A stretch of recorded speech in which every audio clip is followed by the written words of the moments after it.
ख़वातीन हज़रात,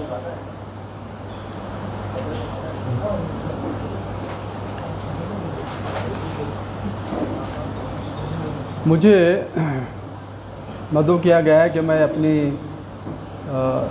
कहानी सुनाऊँ अपनी ज़िंदगी की। तो बातें तो बहुत तवील है और इस सिलसिले से मेरे काफ़ी इंटरव्यूज़ शाये हो चुके हैं उर्दू दुनिया में और आलमगीर अदब के नंबर में और गुलबर्गा से शाये होने वाला घूमता आईना और दूसरे रसायल में। लेकिन यहाँ पर एक मकाम मसरत है मेरे लिए कि आप सबसे मैं अपने ज़िंदगी के हालात शेयर कर रहा हूँ और ये मौका मुझे वारिसान हर्फ़ क़लम के रूए रवां भाई खालिद सैफुद्दीन अबू बकर सिद्दीकी और कन्वेनर इसके सैयद अतर अहमद, ख्वाजा कौसर हयात और इरशाद अली ने मुहैया किया है।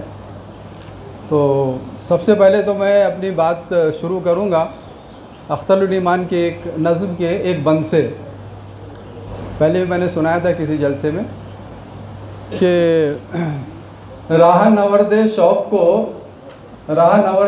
को राह में कैसे कैसे यार मिले, राह नवर्दे शौक़ को राह में कैसे कैसे यार मिले, अब्रे बहारां अक्से निगारां खाले रुखे दिलदार मिले, कुछ बिल्कुल मिट्टी के माधव कुछ खंजर की धार मिले, कुछ साहिल पर कुछ मझधार में कुछ दरिया के पार मिले, लेकिन हम हर हाल में सबसे यूं ही हाथ पसार मिले, सिर्फ उनकी खूबी पे नज़र की इस आबाद ख़राबे में, देखो हमने कैसे बसर की इस आबाद ख़राबे में। तो इस आबाद ख़राबे में मैंने जो ज़िंदगी बसर की 77 साल मैंने 10 अक्टूबर 2021 को पूरे किए अपनी उम्र के। तो 1944 की मेरी पैदाइश, अहमदनगर में मैं पैदा हुआ, तारीख़ी शहर है। मेरे वालिद मरहूम फ़ौज में मुलाजिम थे, दादा का कारोबार था, छोटी सी दुकान थी उनकी। लेकिन हालात जो थे घर के हालात वो बड़े पुरसुकून थे, माशी तौर पर हमें कोई तकलीफ़ नहीं थी। मेरी 8 फूफियाँ थी, एक चचा, तो बड़ा ख़ानदान था, सबकी कफ़ालत करते थे दादा। वालिद साहब फ़ौज में मुलाजिम हो गए थे। तो इस हिसाब से नाज़ और नेमत में तो नहीं पले, लेकिन बड़ी खुशगवार ज़िंदगी थी, ऐसा कोई किसी किस्म की तकलीफ़ नहीं थी। लेकिन सिर्फ एक ये था, फूफियों का भी इसरार था, मेरे चचा का भी इसरार था और दादा भी बड़ी कड़ी नज़र रखते थे कि भाई आप जो है तालीम जो है अपनी उस पर ज़्यादा ध्यान दीजिए, बाकी हम सब चीज़ें आपकी देख लेंगे, खेलना कूदना है वो तो ज़रूरी है, लेकिन तालीम पर ज़्यादा गौर कीजिए। मेरी एक फूफी थी, वो मुझे पढ़ाया करती थी। तो पहली जमात से 7वीं जमात तक मेरी तालीम अहमदनगर की म्यूनसिपल स्कूल नंबर 13 में हुई। 7वीं जमात के इम्तहानात में मेरी तैयारी मेरी फूफी ने करवाई थी। तो अहमदनगर में उस ज़माने में महाराष्ट्र में दूसरे अजला जो थे, मुस्तजीब साहब को उसका इल्म होगा शायद, कि पूरे डिस्ट्रिक्ट के उस ज़माने में जो स्कूल हुआ करते थे, तो इस 7वीं जमात का इम्तिहान जो है वो स्कूल लिविंग सर्टिफिकेट कहलाता था। और 7वीं जमात के बाद मुलाजमत में मिलने का भी एक सिलसिला था। उस ज़माने में ज़्यादातर टीचर बनते थे, 2 साल का वो कोर्स कर लेते थे टीचर्स ट्रेनिंग कॉलेज से। तो उस ज़माने में बड़ी तैयारी की, 7वीं जमात में पूरे डिस्ट्रिक्ट में मैं 2 नंबर पर हुआ, पास हुआ, कामयाब हुआ। तो मुझे 7 रुपये का इनाम मिला था। ये ज़िंदगी का पहला इनाम जो है मुझे मिला। इस तरह से ये एक किस्म का ऐसा जज्बा पैदा हुआ कि भाई तालीम जो है ये तो इसकी तो अहमियत है ही है, तो मेहनत करना चाहिए। मेहनत की। अब 7वीं जमात के बाद एडमिशन का सवाल हुआ कि इसको कहाँ पढ़ाया जाए। तो चचा का हमारे थे मरहूम, अभी उनका इंतकाल हुआ गुज़श्ता साल। तो उन्होंने ये कहा कि भाई देखिए यहाँ शान सुल्तान एंग्लो उर्दू हाई स्कूल तो है, वहाँ पर जो है उर्दू मीडियम से, ये उर्दू मीडियम की स्कूल से बच्चा है तो वहीं पढ़ना चाहिए। लेकिन उन्होंने कहा कि भाई वहाँ शान सुल्तान हाई स्कूल में फ़िज़िक्स केमिस्ट्री नहीं पढ़ाई जाती है, हायर मैथमेटिक्स नहीं है, तो आप ऐसा करेंगे, इसको American mission boys high school में वहाँ दाखिल करेंगे। वहाँ पर फिज़िक्स, केमिस्ट्री, मैथमेटिक्स है, तो ये आगे चलकर बच्चा थोड़ा सा उस ज़माने में समझा जाता था कि ज़हीन है, पता नहीं, तो वहाँ मेरा एडमिशन हुआ। अब ये देखिए कि मैं उर्दू मीडियम का बच्चा, American mission boys high school Marathi medium, लेकिन पहली जमात में जब मैं प्राइमरी स्कूल में था तो वहाँ हमारा सिलेबस जो था 3री जमात से 7वीं जमात तक हमने मराठी का भी एक सब्जेक्ट हमारा था।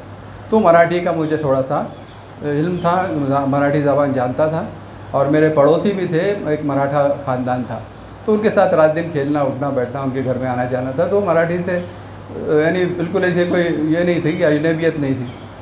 बहरकैफ वहाँ जब दाखिल हुआ तो पता चला कि तमाम मज़ामीन मराठी में पढ़ने, इतिहास, भूगोल, रसायन शास्त्र, अंक गणित, बीजगणित, ये सब मेरे लिए तो बिल्कुल सर पर से जा रहे थे। लेकिन फिर वही सवाल पैदा हुआ कि भाई क्या इसको कैसा कोप अप किया जाए इसको, क्योंकि उर्दू मीडियम से बिल्कुल मराठी मीडियम में आने के बाद तो मैंने मराठी में बहुत मेहनत की, मराठी ज़बान के सीखने में, मराठी सब्जेक्ट्स जो थे मेरे वो पढ़ने में, वो काफ़ी उसमें मेहनत की, और अल्लाह के फजल करम से उसमें मैं कामयाब भी हुआ।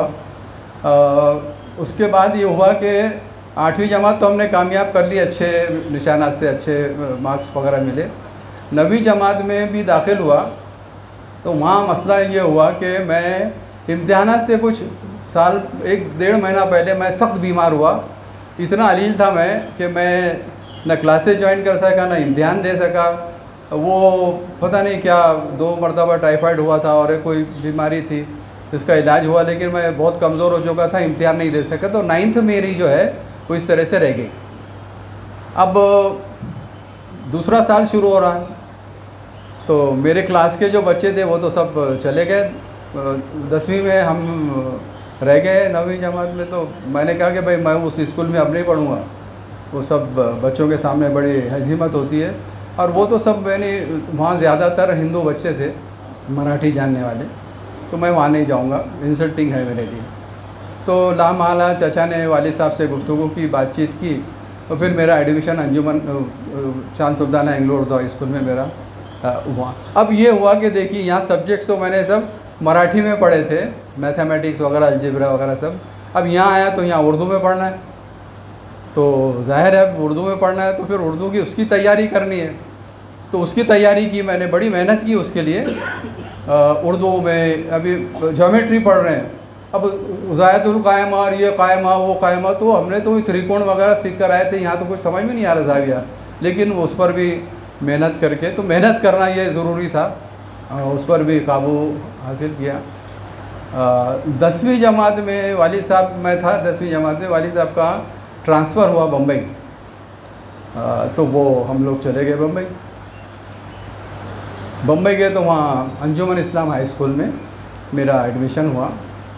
2 साल मैंने वहाँ निकाले, 10वीं और 11वीं। तो वहाँ ये हुआ कि कुछ असातिज़ा ने पता नहीं मेरे में जो भी कुछ देखा होगा, उनकी बड़ी मेहरबानियाँ रही मुझ पर, और उन्होंने काफ़ी मुझ पर तवज्जो भी दी। तो वहाँ मैंने आर्ट्स के सब्जेक्ट लिए थे। अंजुमन इस्लाम हाई स्कूल में एक ये फैसिलिटी थी कि जो लोग बच्चे हायर मैथ्स और लोअर मैथ्स लेना चाहते उनका डिवीज़न अलग हुआ करता था। जो लोग मैथ्स साइंस नहीं लेना चाहते उनके डिवीज़न 2 अलग हुआ करते थे, ए और बी। तो हम 10th ए में रहे, 11th ए में रहे, तो वहाँ पर वो किया मैंने SSC। अब वहाँ भी मेहनत इस कदर की मैंने कि जब मैट्रिक के जो रिज़ल्ट आए थे उसमें मुझे डिस्टिंक्शन मिला। अब डिस्टिंक्शन मिला तो एडमिशन लेना है कॉलेज में, तो हमारा शौक़ था कि मैं सेंट ज़ेवियर्स कॉलेज में जाऊँ। उस वक्त बड़ा चर्चा था सेंट ज़ेवियर्स कॉलेज का कि मैं उसी में एडमिशन लूँगा। हमारे एक उस्ताद थे, तो उन्होंने कहा देखो तुम जो है उर्दू मीडियम के हो, और अंग्रेज़ी जो तुम्हारी है वो इस काबिल नहीं है कि तुम सेंट ज़ेवियर्स कॉलेज में एडमिशन ले सको, तो पहले आप अपनी अंग्रेज़ी दुरुस्त कर लो, तो उसके बाद जो है तो आप जाइए वहाँ पर। तो क्या किया जाए, तो Siddharth college of arts and science, वहाँ पर मैंने एडमिशन लिया। और वहाँ एडमिशन लिया तो वहाँ अंग्रेज़ी मीडियम था, बहरकैफ उसमें भी अबूर हासिल किया। इंटरमीडिएट में वहाँ हमारे जो प्रोफेसर्स वगैरह थे तो उन्होंने काफ़ी मदद भी की, सिखाया अच्छी तरह से। इंटरमीडिएट में बॉम्बे यूनिवर्सिटी का मुझे गोल्ड मेडल भी मिला उर्दू का। उसके बाद जब कॉन्फिडेंस आया कि भाई अंग्रेज़ी जो है वो उसकी शुद्ध-बुद्ध आ गई है, तो हमने जाके सेंट ज़ेवियर्स कॉलेज में एडमिशन लिया। सेंट ज़ेवियर्स कॉलेज बॉम्बे का जो है ये बड़ा स्नॉब्स जो वहाँ पढ़ा करते थे, बड़े सब बच्चे अंग्रेज़ी मीडियम के, हाई सोसाइटी के बच्चे, इंडस्ट्रियलिस्ट के बच्चे, फिल्म जगत जिसको कहेंगे आप, वहाँ के बच्चे, और पॉलिटिशियंस के उनके बच्चे। तो वो बिल्कुल ऐसा वहाँ कभी कभी अजनबियत का भी माहौल ऐसा महसूस होता था कि मैं किस तरफ आ गया हूँ, मैं क्या हैरान हूँ किस बस्ती में आ पहुँचा हूँ। ये मामला था, मेरे एक नज़्म भी थी उस पर। तो लेकिन वहाँ भी क्लास में भी और क्लास के बाहर भी अंग्रेज़ी माहौल, पूरा माहौल। आप कभी किसी इत्तेफाक होगा, पता नहीं मुस्तजिब को उसका ये होगा, तो बड़ा सा लड़के लड़कियां बिल्कुल मॉडर्न किस्म का सब लिबास पहरावे ये वो। और हम वहाँ से आए थे सिद्धार्थ कॉलेज से पढ़ के। सिद्धार्थ कॉलेज में हमारे जो प्रोफेसर थे वो तो ज़ाहिर है वर्नाकुलर से पढ़ कर आए थे, वो वर्नाकुलर स्टाइल में अंग्रेज़ी पढ़ते थे और सुनाते थे और उसी में हमको सिखाते थे। यहाँ जो आए सेंट ज़ेवियर्स कॉलेज में, तो यहाँ पर पादरी हमारे प्रोफेसर्स थे, पादरी, फादर्स हम कहते थे उनको। तो उनकी तालीम सब कैम्ब्रिज में और यूएसए में उसमें हुई थी। अब उनके अंग्रेज़ी बोलने का, उनका तलफ़ुज़, एक्सेंट वगैरह जो था, तो उसको समझना पहले तो बड़ा मुश्किल था। तो एक छोटा सा हमारे फादर डिक्रूज़ प्रिंसिपल थे और हमारे हेड ऑफ़ द डिपार्टमेंट भी थे, पॉलिटिक्स मेरा सब्जेक्ट था। तो उन्होंने पॉलिटिकल थॉट्स पढ़ाते थे हमको, एक सब्जेक्ट था पॉलिटिकल थॉट्स। तो पहले दिन उन्होंने, जब मैं लेक्चर में हम बैठे, तो मेरे पड़ोस में भी एक स्टूडेंट बेंच पे बैठा हुआ, शनाई, मलिक शनाई। तो उन्होंने तलफ़ुज़ उनका था political thoughts, I will be teaching you political thoughts, you know. मैंने लिखा पॉलिटिकल फोर्स, वो उन्होंने थॉट्स पढ़ा, मैंने सुनाया लफ्ज़ तलफ़ुज़ उनका, मैंने लिखा फोर्स। तो उसने मुझे ऐसा धक्का दिया, शनाई वो देख रहा था, मैं लिख रहा था नोट्स। बाद में वो बहुत हंसा मलिक मुझ पर, कहने लगी you are from which college? मैंने I am from Siddharth college. That's you don't understand the English? मैंने आई डोंट अंडरस्टैंड। बोले he was telling you about political thoughts and you are writing forts, so you learn English first. ठीक है भाई, मदद करो हमारी। तो वहाँ जो है वो फिर दोबारा उस किस्म की अंग्रेज़ी जो सेंट ज़ेवियर्स कॉलेज के स्टूडेंट्स और फादर्स बोला करते थे, उसका इल्म हासिल किया।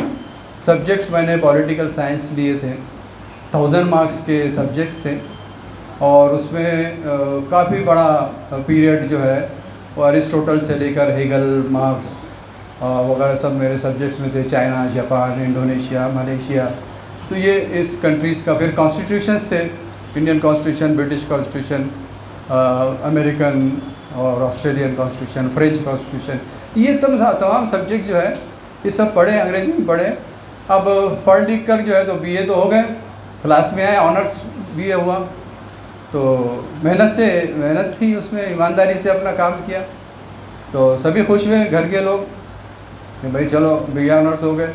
तो मैंने कहा मैं मुलाजिमत करता हूँ। वालिद साहब ने कहा बिल्कुल नहीं, मुलाजिमत नहीं करनी, तुझे मैट्रिक में भी मना किया था कि मुलाजिमत नहीं करना। मैट्रिक पास हुए तो मेरे कुछ दोस्त जो है वो मुलाजिमत उन्होंने शुरू कर ली थी, इधर उधर लग गए थे। मैं भी चाह रहा था, रेलवे में उस वक्त मुलाजिमत का सिलसिला चल रहा था, तो मैंने कोशिश की थी, वालिद साहब ने मना कर दिया। कह लेंगे तुम आगे पढ़ो, अच्छा पढ़ो और कोई बड़ी पोस्ट पर जाओ। तो ठीक है, बीए करने के बाद क्या करना है, ये बड़ा ये था। तो मेरे कुछ क्लासमेट्स वगैरह थे, तो उस ज़माने में जो गुफ्तगू होती थी हमारी, तो ये थी कि भाई टीचिंग लाइन में जाने के बजाय प्रोफेशनल जो सब्जेक्ट्स होते हैं उसमें आप ग्रेजुएशन कीजिए, पोस्ट ग्रेजुएशन कीजिए। तो ज़्यादा रुझान जो था उस ज़माने में MBA की तरफ था। दूसरा रुझान था HR management, personal management, labour laws वगैरह की तरफ। तो इस तरह से ये था। फिर लैंग्वेजेस की तरफ भी था कुछ लोगों का रुझान। तो मैंने कहा वालिद साहब से कि भाई क्या किया जाए। कहने लगे हमारे एक अज़ीज़ है, आप उनसे मिलो, वो आपको आपकी रहनुमाई फरमाएंगे। तो हम जाकर रसूल इनामदार साहब जो है उस ज़माने में बड़ी पोजीशन पे थे, डायरेक्टर थे पर्सनल डिपार्टमेंट के, एक बड़ा कारखाना था उसमें। तो उनसे हम जाकर मिले तो उन्होंने कहा कि भाई देखो ये इतने इतने कोर्सेस है, आप कीजिए कोर्स। तो उन्होंने मुझे कहा कि भाई बॉम्बे लेबर इंस्टीट्यूट जो है वहाँ आप जाइए और वहाँ का फॉर्म लीजिए, वहाँ से आप उसमें एडमिशन लीजिए। तो मैंने 2 साल का पोस्ट ग्रेजुएशन किया बॉम्बे लेबर इंस्टीट्यूट से। ये इंस्टीट्यूट जो है तो बॉम्बे यूनिवर्सिटी के तहत था। वहाँ भी 2 साल का कोर्स किया। उस कोर्स में दोबारा ये हालात हुए कि फिर मराठी लोगों से मेरा ताल्लुकात उस्तवार हुए, क्योंकि ज़्यादातर स्टूडेंट जो थे हमारे वो मराठी इलाक़ों से आए हुए थे। तो उनसे फिर वो मराठी गुफ्तगू, अंग्रेज़ी गुफ्तगू, तो ये वहाँ फिर मराठी के साथ फिर दोबारा ताल्लुकात मेरे उस्तवार हुए उस तरह ज़बान से। तो 2 साल का वो कोर्स किया, उसमें भी माशाअल्लाह अल्लाह का अल्हम्दुलिल्लाह अच्छे नंबरात मिले। तो ये मेरा तालीमी सफ़र इस तरह से हुआ। इसमें दरअसल मेरे वालिदैन, मेरी फूफियाँ, मेरे भाई, मेरी वालिदा, इन लोगों का बड़ा हाथ है। वो मुझे हमेशा जो है इनकरेज करते रहे, हिम्मत अफजाई करते रहे पढ़ने के लिए। अब घर में ऐसा था कि मेरे वालिद ये मुलाजमत में थे, फ़ौज में थे, बड़ी पोजीशन थी, अच्छे ओहदे पर कायम थे, ठीक था। हम 4 भाई और 4 बहनें। अब सबकी कफ़ालत की ज़िम्मेदारी तो वालिद साहब की थी। बड़े भाई भी उस ज़माने में मुलाजमत में लग गए थे, गवर्नमेंट जॉब थी उनकी। लेकिन वालिद साहब का रिटायरमेंट हुआ 1965 में। तो जहाँ रहते थे वो गवर्नमेंट का फ्लैट था, वो खाली करके अब अपने ज़ाती मकान में कुर्ला में रहने के लिए आ गए। अब तालीम का सिलसिला तो ख़त्म हुआ, तो मुलाजमत का सिलसिला था कि भाई लेबर ऑफिसर बनेंगे किसी फैक्ट्री में। तो तालीम तो इसीलिए हासिल की थी। इत्तेफाक ये हुआ कि दिल्ली एक एडवर्टाइजमेंट मैंने पढ़ा था टाइम्स ऑफ इंडिया में, और तो वो था कि वो रिसर्च असिस्टेंट्स की उन्हें ज़रूरत थी। मुझे उसका तजुर्बा था कॉलेज के ज़माने का। तो मैंने वहाँ एप्लीकेशन किया। तो वो इंस्टीट्यूट था दरअसल दिल्ली का, centre for the study of developing societies. तो वो हिंदू और मुसलमानों की हालात पर जो है वो एक रिसर्च प्रोजेक्ट कर रहे थे। नेशनल इंटीग्रेशन काउंसिल जो इंदिरा गांधी ने शुरू किया था, इस्टेब्लिश किया था, उसके तहत। तो वहाँ पर मुझे रिसर्च असिस्टेंट की मुलाजमत मिल गई। दिल्ली चले गए, दिल्ली में कुछ अर्सा काम किया, फिर वहाँ से उन्होंने मेरा बॉम्बे में ट्रांसफ़र किया।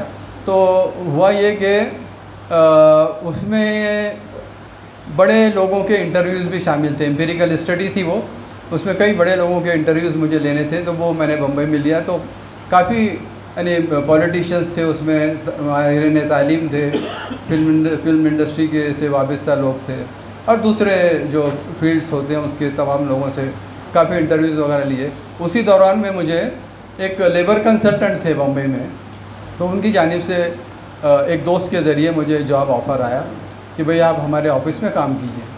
तो मेरे रिलेटेड था मेरे क्वालिफ़िकेशन से, तो मैंने वो ज्वाइन कर लिया।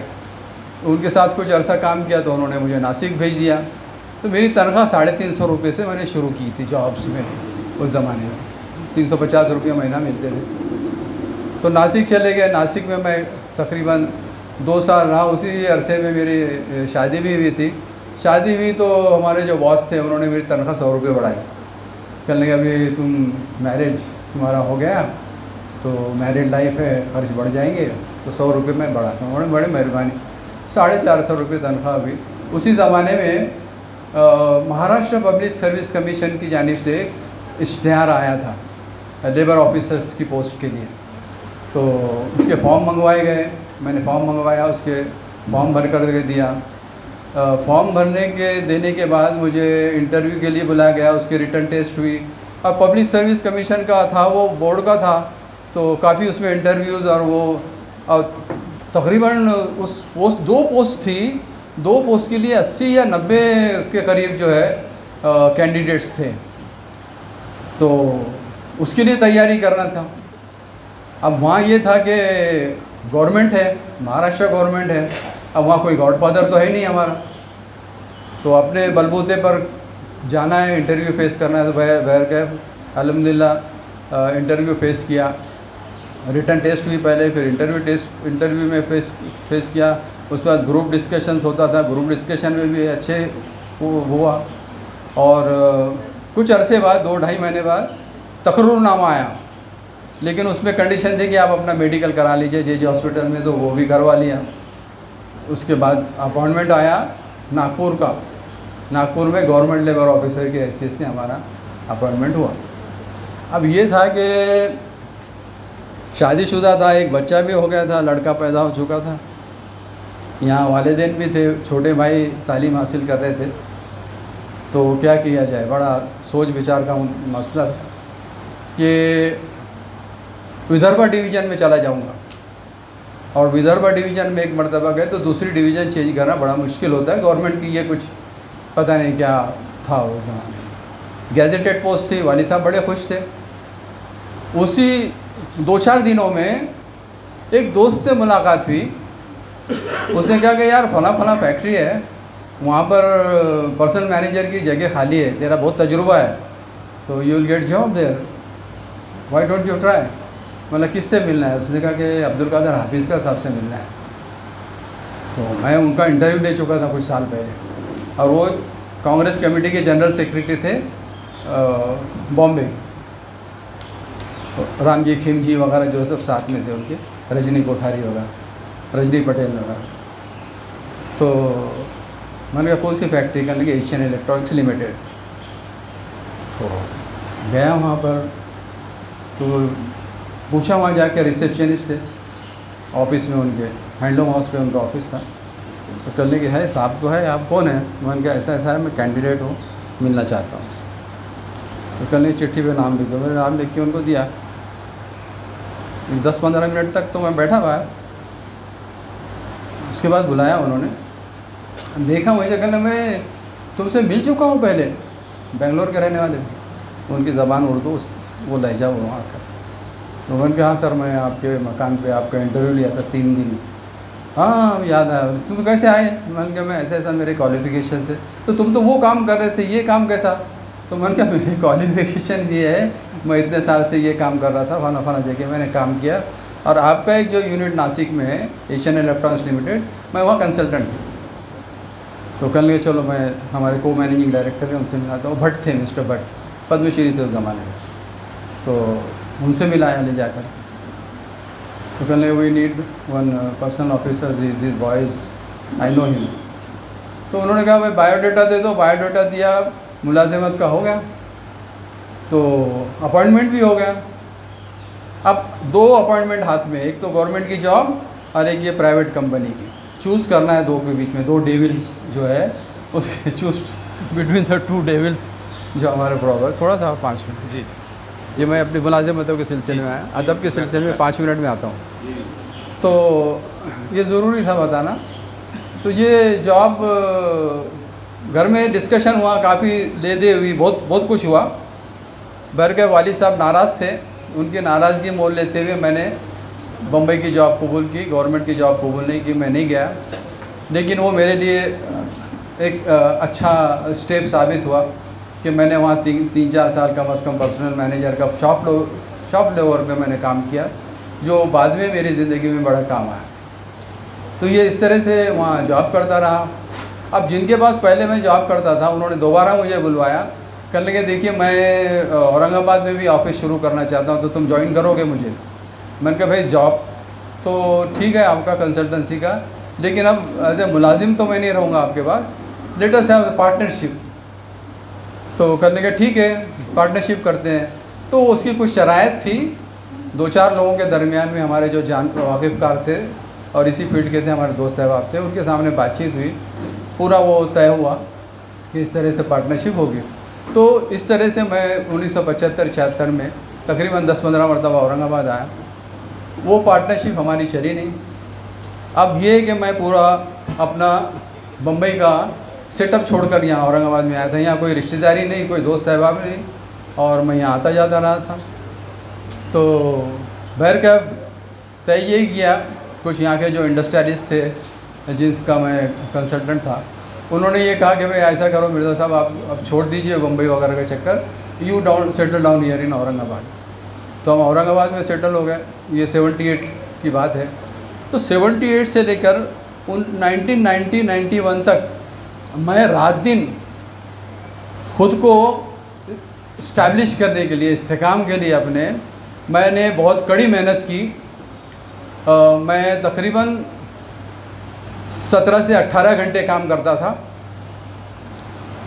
काफ़ी बड़ा क्लाइंटेल था मेरा लेबर कोर्ट, इंडस्ट्रियल कोर्ट में, न सिर्फ औरंगाबाद बल्कि मैं दूसरे कोर्ट्स जो थे हमारे शोलापुर में, लातूर में, जालना में, नांदेड़ में, अहमदनगर में, वहाँ भी मैं जाया करता था उनके लिए। पूना में हर हफ्ते पूना जाया करता था। ये सफ़र करना और इतनी मेहनत मैंने की उसमें, तो मैं उसमें इस्टेब्लिश हुआ।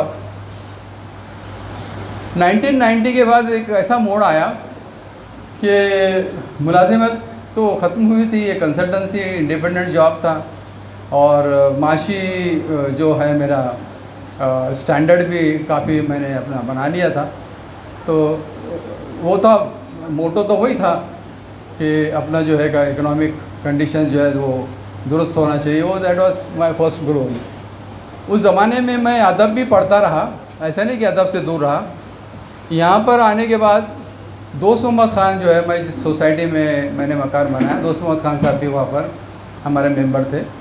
तो उन्होंने एक रोज़ उनके साथ एक बारिश, शेरवानी में मलबूस, टोपी सर पर, बिल्कुल ऐसा जीता जागता हैदराबादी तहज़ीब का नमूना, मरहूम सैयद मुनीरुद्दीन ज़हर औरंग सईदी, तो उनको मेरे घर लेकर आए उनकी किताब पेश करने के लिए। तो किताब उन्होंने दी मुझे 5 मिनट बाद। तो ये सहर सईदी जो है मरहूम, ये दरअसल मेरे लिए एक ऐसी शख्सियत थी जिन्होंने मुझे अदब की तरफ दोबारा गामज़न किया। मैंने स्कूल के ज़माने में मज़ामिन लिखे, वो हिंदुस्तान, दिल्ली, बम्बई में, इनकलाब में, उर्दू टाइम्स में छपते रहे। शायरी मैंने शुरू की थी, मैं 9वीं या 10वीं जमात में, मैं 9वीं जमात में था तो मैंने शायरी शुरू की थी। मज़ामिन लिखना शुरू किए थे, मज़ामिन छपने लगे, अखबारों में नाम आया, अखबारों में छपने लगे, तो काफ़ी ज़ाहिर है कि बहुत तस्कीन का बायस रहा वो पूरा पीरियड। और उसके बाद अफ़साने लिखे। मेरे अफ़साने हिंदुस्तान के तमाम बड़े अदबी रसायल जो है उसमें शाये हुए। 2-3 रसायल अभी मेरे पास नमूनतन मौजूद है, बाकी इधर उधर ज़ाया हो गए। शायरी भी बहुत की, अफ़साने लिखे, मज़ामिन लिखे, तहक़ीक़ी मज़ामिन कॉलेज के ज़माने में भी लिए, कॉम्पिटिशन्स में हिस्सा लिया। ये सब सिलसिला अदब का भी चलता रहा। लेकिन यहाँ पर मुराजत जिसे कहेंगे या रुजू वक़ार जिसे कहेंगे अदब की तरफ, उसका पूरा क्रेडिट मैं डॉक्टर सहर सईदी को देता हूँ, मरहूम मेरा दोस्त। तो यहाँ आने के बाद फिर मैंने मज़ामिन लिखे, तहक़ीक़ी मज़ामिन की तरफ रुझान था। तारीख़ से मुझे ज़्यादा दिलचस्पी रही है, हिंदुस्तान की अहद वस्ता की, और ख़ुसूसन उसमें दक्कन की तारीख़, इससे मेरी ज़्यादा दिलचस्पी रही है। मेरी ये दिलचस्पी मेरे दादा की वजह से पैदा हुई थी। तो उस पर मैंने मज़ामिन लिखे। उसके बाद मेरी किताबें आई हैं, तकरीबन 14 किताबें मेरी अभी तक छप चुकी है। और खुदसताई तो नहीं कहूँगा मैं, लेकिन बताना ज़रूरी है कि मेरी पहली किताब जो छपी थी आईने माना नुमा, तो उसको साहित्य अकेडमी का पहला इनाम मिला था, अव्वल इनाम।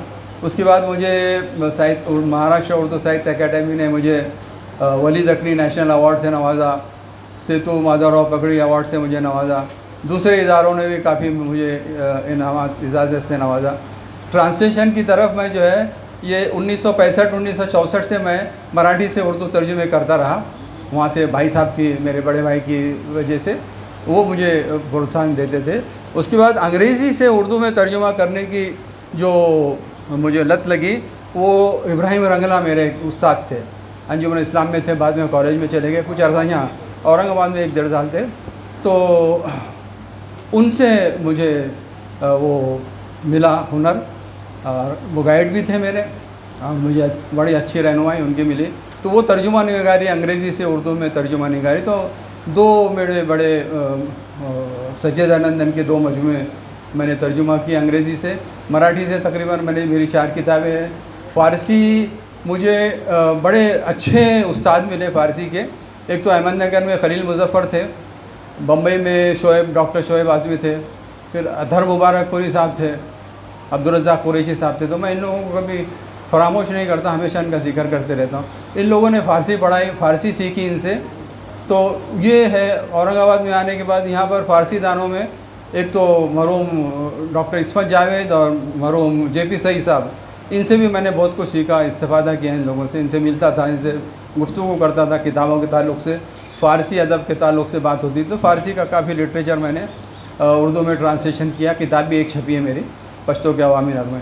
मराठी का भी ये था कि मराठी, क्योंकि मैंने मराठी मीडियम में पढ़ा, मेरे मराठी दोस्त हैं वहाँ बहुत बड़ी तादाद में, आज भी है।